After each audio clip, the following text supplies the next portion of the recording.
I have been hearing that hell stinks.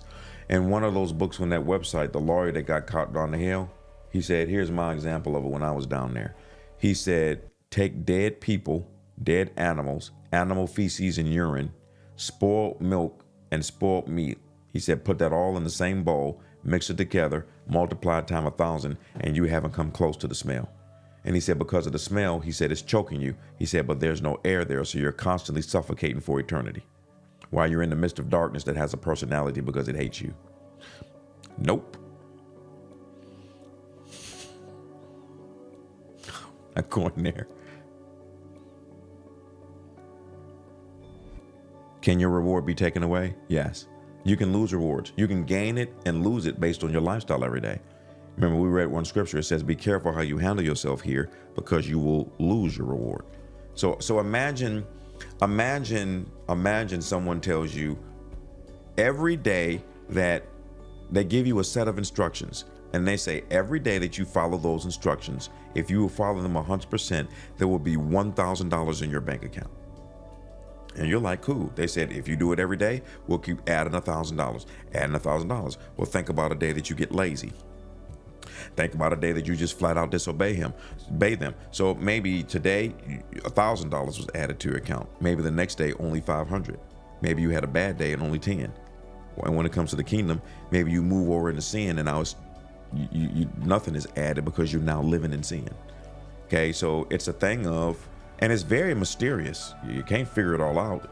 The best that you can do is get those books, read the Bible, take notes, come up with your own system, all of these other scriptures about the heavenly reward system, and then you start practicing it. There are some things you can do every day. There are some things you can only do on the weekend. There are some things that you can only do when the opportunity avails itself, like the homeless man I ran into at the gas station.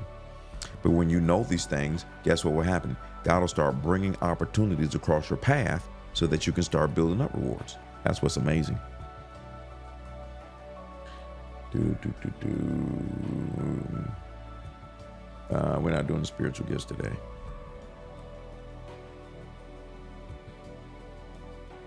Am I judged from the point of salvation, or before that I was a different faith? Asking for the man. Y'all worried about, am I judged from the point? Yes, you're judged. Well, you're judged, period. But your reward system starts once you get saved. Okay. Now guess what? I didn't get over into that because I don't want to get too deep in that, but there is a reward system for how you do it wrong. Okay. That's why Jesus would make statements like this. He said, it will be more tolerable for you than the other group because of what you did. So you see that all through scripture. So there are degrees of torment in heaven and there are degrees of blessing in heaven. Degrees of torment in hell and degrees of torment in heaven.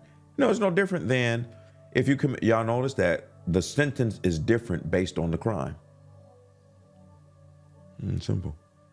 Do we have to forgive and still be in contact with that person? No, but you got to make sure that you're not trying to deceive yourself. There's some people you forgive, you're still in contact. There are some people you forgive, but you can't be in contact with them because they're an abusive individual.